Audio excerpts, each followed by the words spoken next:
Այսօր յուրաքանչյուրիս առջև դրված է կյանքը և մահը, լույսը և խավարը, օրհնությունը և անեծքը։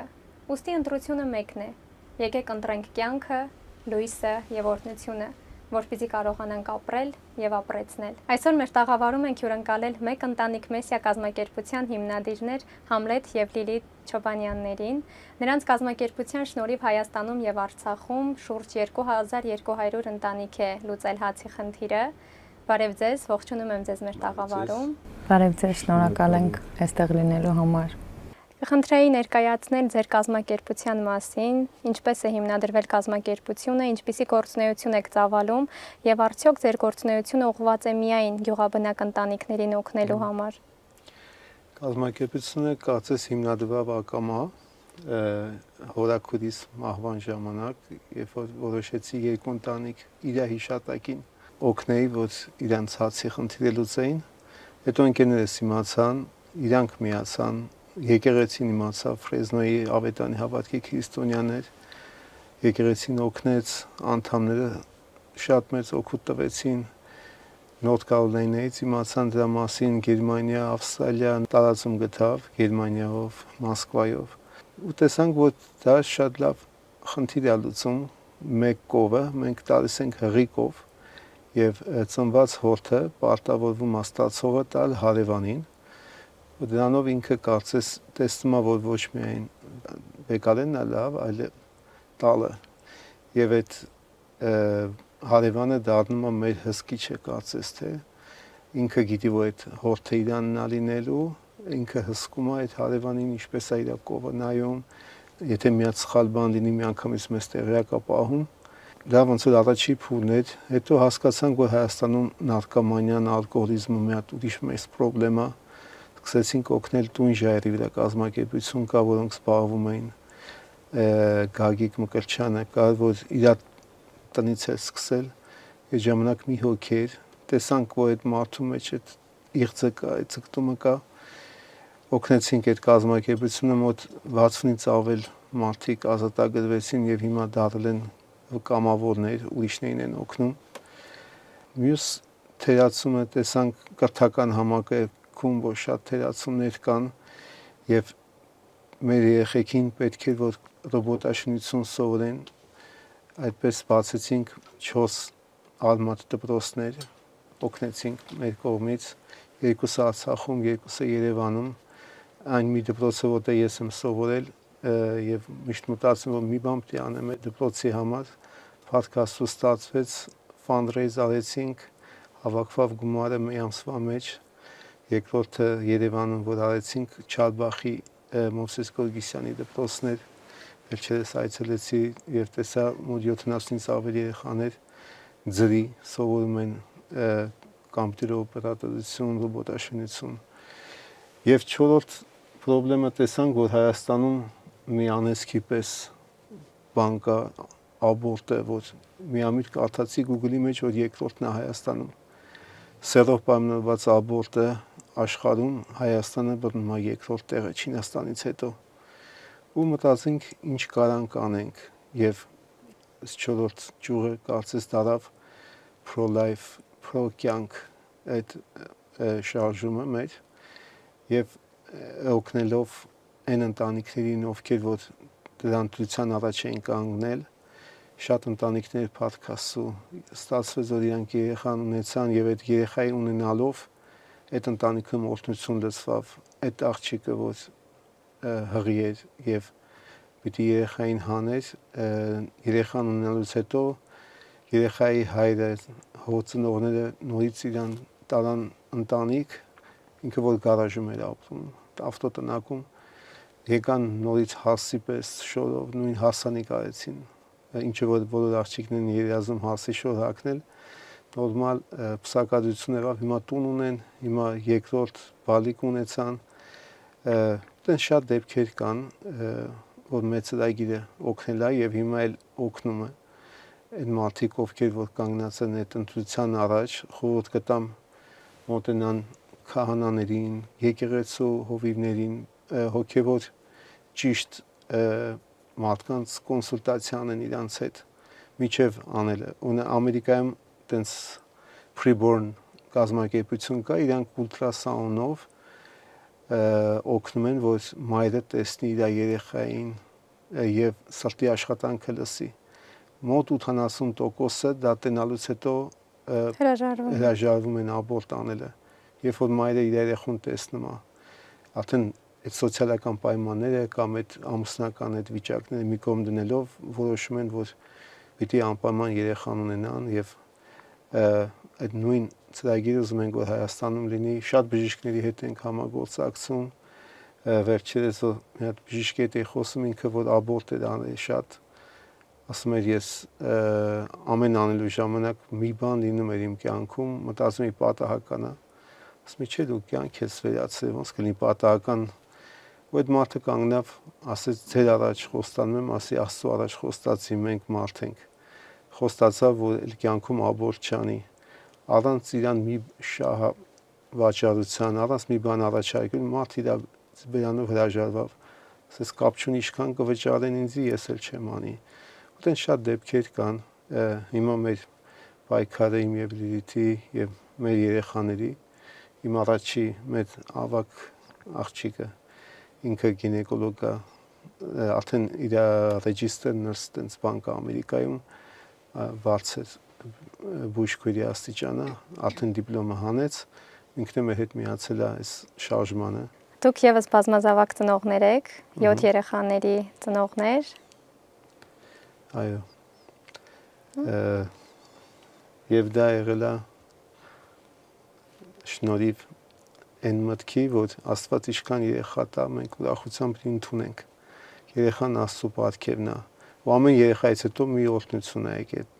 մի հաջողություն, թե գործի հետ, թե տան հետ կապված, ամեն անգամ մի օրհնություն եղել է մեր ընտանիքում։ Եվ Աստված, երբ որ մենք մի քայլ ենք անում, Աստված լցնում է դեպի կյանքը, դեպի մենք ոչ թե ընդունում ենք օրհնություն, այլ մենք ընդունում ենք կյանքը, օրհնությունը գալիս է դրա հետևից։ 91 թվականից անկախացումից մինչև հիմա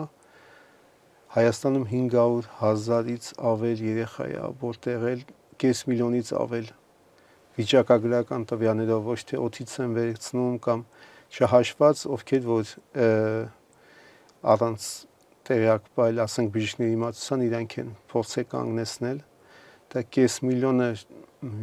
մեծ թիվ է, որ թուրքերը այդքան չեն էլ կոտրել հայերին։ Ջոլը պատմեց, որ 200,000 միսիոներներ երեխա միսիոներները փրկել են, հայ որբեր 200,000 մոտ, քրիստոնյա միսիոներներն են փրկել։ Եվ տեսնում ենք հիմա հայր մայրեր իրանք իրանց երեխուն սպանում են, չհասկանալով։ Ես պատկերացնում եմ այդ տես Համլետ կինո կար, կարծեմ այդ կինոյի մեջ էր, երբ որ վարակույրի հետևում իրան թվում է թե թշնամին է, վարակույրի մյուս կողմից սպանում է, հետո տեսնում է, որ սիրիացի եղբայրն է, սիրեկանի եղբայրն է, առանց հասկանալու ով է վարակույրի հետևում։ Հիմա եթե երեխան չի երևում, չի նշանակում այնտեղ երեխա չկա, այնտեղ քո կյանքի մի մասն է,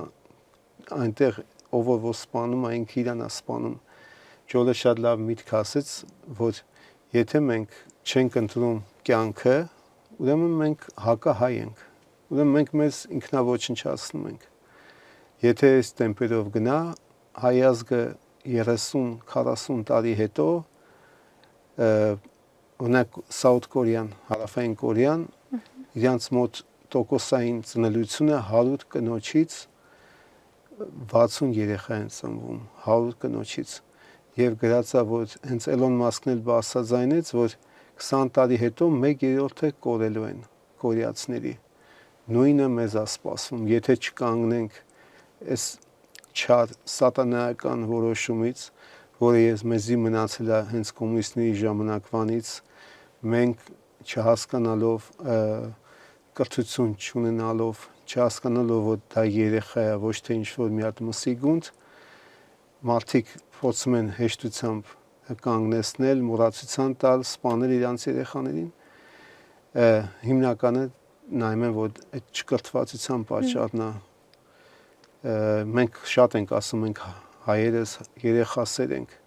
Ենթադրենք մեկը եթե ոսկի է շատ սիրում, կուզենա ոսկի հավաքել։ Եթե մի բան դու շատ ես սիրում, հավաքում ես դա։ Իսկ եթե դու սպանում ես, չի նշանակում դու երեխա սերես։ Եթե երեխաներին Հայաստանում սպանվում են, ուրեմն հայերը երեխասեր չեն։ Կարող է երեխա պաշտ լինեն, բայց երեխասեր չլինեն։ Դա էլ մի հատ ուրիշ ցավ է, ու մենք պայքարում ենք դրա դեմ։ Մեզ են միացել շատ կազմակերպություններ, շատ բժիշկներ եւ շատերն էլ որ կառավարության մեջ էլ կան, չեն բարձրաձայնում, բայց սրտով մեր հետ են։ Այսօր Հայաստանում հղիության արհեստական ընդհատումների մեծ մասը կազմում է ոչ միայն սեռով պայմանավորված կամ սոցիալ-հոգեբանական խնդիրներից ելնելով, այլ նաև բժշկության տեսանկյունից, երբ երեխան վատ առողջ է լինում, ունենում է ինչ-որ արատներ, այս հարցի շուրջ ինչ կարող եք ասել։ Շնորհակալ եմ, իրոք շատ լավ հարց եք բարձրացնում, ուրեմն ես իմ անձնական փորձից եմ ասում, իմ 7-ից 2-ի դեպքում արդեն ունեցել եմ այդ փորձառությունը եւ վստահ եմ, որ շատերի մոտ միանշանակ չի, անգամ երբ որ բժիշկները ներկայացնում են, որ երեխայի մոտ կա խնդիր, ես ուղղակի կխնդրեմ, խորհուրդ կտամ, չգիտեմ ինչպես կարող եմ մոտենալ այդ կանանց, ինչպես կարող եմ հասնել այդ կանանց, որ մի բավարարվեք, մի բժշկի կարծիքով, մի անալիզով մի բավարարվեք, որովհետև հենց իմ 4-րդ երեխայի եւ 7-րդ երեխայի ժամանակ բժիշկները ինձ համոզում էին, որ երեխան խնդիր ունի, 4-ից տարբերակում արյան թեստով էր, այնպես չի, որ ուղղակի օդից էին ասում, արյան թեստը ցույց էր տալիս, որ երեխան դաուն է ծնվելու։ Իրոք ինչքան էլ հավատում ես, որ Աստված է տվողը երեխային եւ խնդիր չի կարա լինի, բայց միևնույնն է, ինչ որ այնտեղ ներքևում, ինչ որ մի ձայն անընդհատ քեզ խախտում է։ Ամեն ձևով փորձեցին գցել ինձ այդ ստրեսի մեջ, որ երեխաս խնդիր է ունենալու, բայց կանգնեցինք հաստատ իհարկե, որ անգամ խնդիրով, եթե հետերը որոշել է, որ ես խնդիրով երեխա պիտի ունենամ, դա էլի իմն է եւ ես չհամաձայնվեցի ոչ մի բանի, որ կարող եմ երեխայիս վնասել եւ փառք Աստծո երեխաս լիարժեք առողջ է, չնայած իրենք ինձ ստիպում էին, որ անել ավել հետազոտություններ, որի հենց հետևանքով ես կարող եմ 3-ից 1 հետազոտությունների արդյունքում կորցնում եմ երեխային, բայց փառք Աստծո իմ երեխաս լիարժեք առողջ է, ես չհամաձայնվեցի այդ ավել անալիզներին եւ 7-րդի ժամանակ, ինչքան էլ որ թվաց ինձ, որ արդեն փորձ ունեմ եւ չեմ գնա այդ ստրեսին, բայց 7-րդի ժամանակ էլ ասեցին, որ հաստատ երեխայի սրտի հետ խնդիր կա, գլխի վրա ուռուցքներ կան եւ ամեն բան արվում էր, որպեսզի ես երեխայիցս հրաժարվեի, բայց էլի չեմ հրաժարվել եւ նորից ասում եմ երեխաս լիարժեք առողջ էր ծնվել ու հիմա էլ արդեն 4-րդը 16 տարեկան է, 7-րդը 7 տարեկան, եթե անգամ ինչ-որ խնդիր լինել, հաստատ այսքան ժամանակ չէր կարող ծածկվել, ասածս նաեւ որ դա էլ միանշանակ չէ, ասում են խնդիր կա, բայց դա էլ շատ դեպքերում սուտ է դուրս գալիս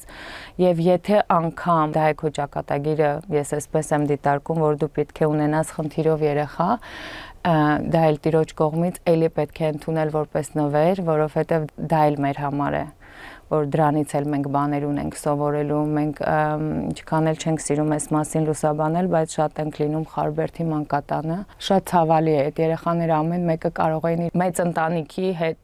հարց լուծել, հոգեվոր վիճակ փոխել, բայց մարդիկ հրաժարվել են ու այդ երեխեքը ամենակամեցողն են, ամենաբարին են ու իրանք էլ իրավունք ունեն ապրելու եւ իրանք էլ իրավունք ունեն իրանց միջավայրում ու իրանց հարազատների կողմից սիրված լինելու, ինչքան էլ մենք ասում ենք մոր սերը, չէ, միշտ այդպես շատ լիարժեք է ներկայացվում կատարյալ մոր սերը, ինչպես դուք սկզբից նշեցիք, պետք է ընտրությունը ամեն օր մերն է, հատկապես մայրը պետք է միշտ փորձի ընտրել ճիշտը, կյանքը, անկախ նրանից դա այդ կյանքը լիարժեք է թե լիարժեք չէ, մենք պետք է ընտրենք կյանքը, որից կառաջանա լույսը եւ որից էլ կունենանք օրհնություն։ Ինչ մոտեցումներ եք կիրառում փոխելու այն ընտանիքների կարծիքը, ովքեր կանգնած են այս խնդրի առջև։ Իմ կարծիքով շատ կարևոր է, որ գիտակցականը բարձրանա ցանկացած կնոջ մոտ, երբ որ գիտակցականը բարձրանա ցանկացած կնոջ մոտ, որ դա հրաժարվել երեխայից, դա ոչ թե ընդհատում ենք հղիությունը, դա շատ այսպես շատ ընդհանուր ու ավելի բովանդակ է ներկայացվում, ես չեմ սիրում այդ ձևակերպումը, դրան կա կոնկրետ եւ կոնկրետ ձևաչափ, որ դա հրաժարվել մորթել քո երեխային, որովհետեւ իրոք բառից բուն իմաստով մորթել, որտեւ նրան անգամ մի կտոր չեն հանում, ինչքան էլ ասածս կարող է ոչ հաճելի հնչել շատերի ականջներին, բայց պետք է գիտակցենք, որ մենք մորթում ենք մեր երեխաներին եւ երբ որ ցանկացած կին դրա գիտակցականը բարձրանա, այլ ոչ մի միջոց, ոչ ֆինանսական միջոցները, ոչ ցանկացած ճնշումները, թե ընտանեկան, թե ամուսնու, ցանկացած ոչ մի բան չի կարող արգելք կանգնել այդ մոր դիմաց, որ ինքը կարող է հրաժարվել երեխայից։ Իսկ ես ունեմ խորին համոզմունք եւ եկել եմ այդ համոզմանը եւ իմ օրինակով եւ շատերին իմ միջավայրում տեսնելով, որ մենք ուղակի խնամակալներ ենք։ Աստված երբ որ տալիս է երեխային, ամեն մի հոգուն երբ որ ուղարկում է աշխարհ, տալիս է իր կյանքի ամբողջ օժիտը։ Մենք ուղղակի խնամակալներ ենք, որ կարող ենք իրենց առօրյական հարցերը լուծել, բայց արդյունքում մենք շատ բան անգամ այդ շատ լավ ծնողները չեն կարող անել, որովհետև երեխան ծնվում է իր օրհնությունով եւ դա շատ դեպքերում ծնողներս են օգտվում այդ օրհնությունից։ Այնպես որ ուղղակի երբ որ գիտակցականը բարձրանա, ես վստահ եմ, որ շատ հարցեր կլուծվի, ոչ օրենքի փոփոխությունը իհարկե շատ լավ կլինի, որ մեր երկրում լինի օրենքի փոփոխություն, լինի օրենքի ամբողջ խստությունը, որ դա կանգ առնի, այդ մեծ ցեղասպանությունը քո իսկ ժողովրդի կանգ առնի, բայց ամեն բանից առավել կինը պետք է գիտակցի, որ դա մարդասպանություն է, իր անձնական, իր մարմնի մի հատվածի, իր հոգու մի հատվածի սպանությունն է։ Այդ ժամանակ նաև իհարկե դա ես հոգևոր կողմն եմ ներկայացնում, բայց կա միևնույն ժամանակ մենք կան բավականին շատ մեծ կազմակերպություններ Հայաստանում, որ կանգնած են այդ ծնողների կողքին սատարելու, օգնելու, մենք ունենք շատ օրինակներ, որոնք հենց այդ երեխան պատճառ է եղել այդ ընտանիքի հացի խնդիրը լուծվելու։ Կարող եք բարձրաձայնել այդ օրինակները։ Վերջերս նոյեմբերյանում մի կին հաշվանդամ երկրորդ կարգի իրանց բարեկամներից, հեռու բարեկամներից մեկին, որ էլի այտենց խաբված աղջիկ էր եւ երեխային հեռացներ, այդ կինը իր այդ կարիքի մեջ, այդ հիվանդության մեջ բերեց այդ աղջկան պահեց եւ ստիպեց, որ երեխան ունենա, որ չհեռացնի երեխան եւ երեխան վերջերս իրան այդ արարքի համար մենք այդ ընտանիքին էլի հղիկով նվիրեցինք, որ երեխային կարողանա պահի, լուսի պես մի հատ շատ գեղեցիկ մի հատ տղա երեխա էր, որը ծնվել է, ու տենց շատ օրինակներ կան եկեղեցում, օրինակներ կան, որ երրորդ բացասական արունով, որ բժիշկները ասել են երրորդից հետո չես կարող ունենաս, 17 երեխա է ունեցել, ու շատ տենց տարբեր օրինակներ, որ հերոս մայրեր են եղել եւ ընտրել են կյանքը, ու այդ կյանքը ընտրելով իրանց առողջությունն է լավացել եւ հենց երեխան ինք իր բժիշկներից մորնել է բջիջներ տալիս կենթանի, որը որ մորն է բուժում այդ կենթանի բջիջները։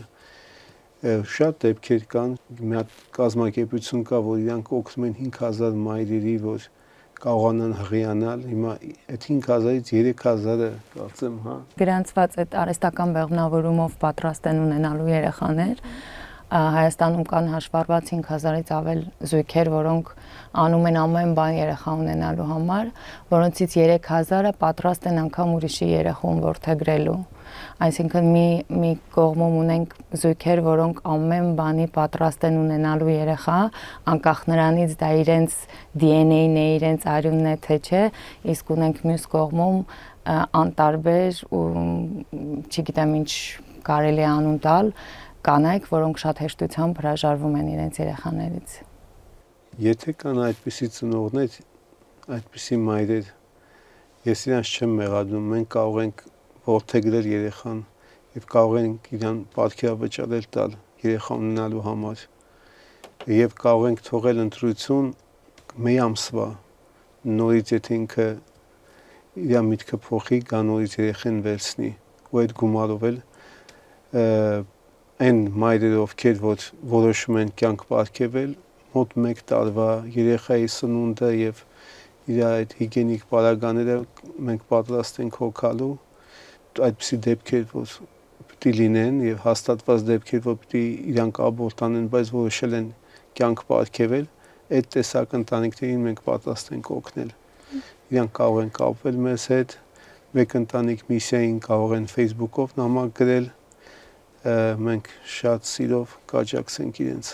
Այսօր Հայաստանում հիմնականում ծաղրվում են բազմազավակ ընտանիքները, հատկապես այն ընտանիքները, ովքեր ունեն սոցիալական խնդիրներ, այսինքն անապահովության հետ կապված խնդիրներ։ Ինչու՞։ Որն է խնդիրը։ Էլի մեր ժողովրդի ոչ կրթված լինելու արդյունքն է, որովհետև չգիտես ինչու տարածված է այսպիսի մի կարծրատիպ կա, որ անգրագետ մարդիկ են շատ երեխաներ ունենում, ես դա այդպես չեմ ընկալում, ընդհակառակ հաստատ կիրթ մարդն է ընտրում իր գենը շարունակելու, իր գենը բազմացնելու, իր գենը հարստացնելու եւ այդ ձեր ասացի վրա մի օրինակ բերեմ, ուրեմն հերթական անգամ այց էինք անում, երբ որ օգնել էինք մի ընտանիքի մեր մեկ ընտանիք միսիայի շրջանակներում եւ հետներս մի կին կար, ով էլ որ եղել էր դոնոր այդ ընտանիքի անասունի, այսպես շատ իրոնիայով ասեց, եթե հնարավորություն չունեք, ինչու եք այսքան բերում շարում, ընտանիքի մայր այնքան սիրուն ձևաչափ տվեց, ասես գիտեք ինչ տիկին, եթե դուք այսօր հնարավորություն ունեք ինչ որ մի բանով ինձ ձեռք մեկնելու, դա դեռ ձեզ իրավունք չի տալիս իմ որոշումները քննարկելու եւ իրոք բազմազավակ ընտանիքի հոգսը ամեն դեպքում այդ ընտանիքինն է, այդ ծնողներինն է։ Եթե անգամ մեկը կարողանում է իր ավելցուկից ինչ որ մի բան նվիրել այդ ընտանիքին, որը մեծ հաշվով մեծամասամբ բարեգործությունները չգիտես ինչու լինում են ավելցուկից, դա դեռ ոչ մեկիս իրավունք չի տալիս որևէ մեկի որոշումը քննարկելու։ Արդյունքում այդ հոգսը այդ տվյալ ընտանիքի վրա է եւ եթե նայենք անգամ ստատիստիկայով շատ կայացած, մեծամասամբ կայացած մարդիկ, չեմ ասում բոլորը, բայց մեծամասամբ կայացած մարդիկ, ովքեր թե ազգի համար, թե կուզիրանց միջավայրի համար ինչ որ բան են փոխել, ասելիք ունեցող մարդիկ դուրս են եկել հենց կարիքավոր ընտանիքներից։ Եվ վերջում որպես վերջաբան ինչ ուղերձ կամ ինչ խոսք ունեք ասելու հայ կանանց եւ հայ ընտանիքներին։ Ուզեմ հայ մայրերին ասեմ, մի սպանեք հայկական գենը, նրա որ այդ երեխային, որ աբորտ եք անում, մեկ հատ ուրիշ նժդեհ ծնվում, ուրիշ կոմիտաս ծնվում, ձեր միջոցով, մի սպանեք այդ տաղաններին, մի սպանեք մեր ազգի գենը, պահեք, եթե չեք կարողանում, մեզի դիմեք, մենք փորձենք մեր աջակցությունները, մեր մյուս կազմակերպությունների միջոցով օգնելու, պահելու, մեծացնելու եւ կզգաք, որ օրհնությունը կյանք տալու մեջ է։ Ձեր բոլոր հաջողությունը, երջանկությունը ոչ թե գալիս է ամեն տարին փոխվելուց նոր տարուն ասում ենք, այս տարին արդեն երջանիկ տարի կնի, այլ պետք է մենք փոխվենք։ Երբ որ փոխվենք, բոլոր հարցերը կլուծվի։ Ընտրենք կյանքը, ընտրենք օրհնությունը, մերժենք մահը, մերժենք խավարը։ Իմ ուղերձը դա կլինի հայ մայրերին եւ հայրերին նմանապես, որ կանգնեն հաստատ այս որոշման մեջ, որ Աստված իշքան պարգև տվեց, պիտի իրանք ընդունեն ուրախ սրտով։ Շնորհակալություն ենք հայտնում ձեզ, ձեր ներկայության համար, ձեր կազմակերպությանը նման մեծ աջակցության համար եւ լիահույս լինենք, որ այսուհետ Հայաստանում մեծ փոփոխություններ ենք նկատելու եւ Հայաստանում սեռով պայմանավորված եւ առհասարակ հղիության ընդհատումների թիվը կրճատվելու է։ Հուսանք։ Սիրելի մայրեր, սիրելի կանայք, հայեր, եկեք իրոք, ինչպես արդեն մի քանի անգամ նշեցինք, ընտրենք կյանքը եւ փորձենք ամեն մեկս մեր մասով ինչ որ ներդրում անել։ Մենք միշտ մտածում ենք մենք ինչ կարող ենք անել, բայց չէ, իրոք ամեն մի կաթիլը ավելանալով մեծ դույլ կարող է դառնալ եւ կարող է մինչեւ անգամ օվկիանոս լցվել։ Մենք բոլորս ունենք այդ իրավունքը ընտրության եւ եկեք ընտրենք կյանքը, ընտրելով կյանքը չբերենք անեծք մեր վրա, որովհետև վստահ եմ, չկա մի մարդ, ինչքան էլ նա լինի անտարբեր, ինչքան էլ լինի անսիրտ, այդ քայլին գնալուց հետո ինքը ամբողջ կյանք փոշմանելու, ամբողջ կյանք խղճի խայթե ունենալու եւ ինչ որտեղ նաեւ անեծք է բերելու իր ընտանիքի վրա եւ իր սերունդների վրա։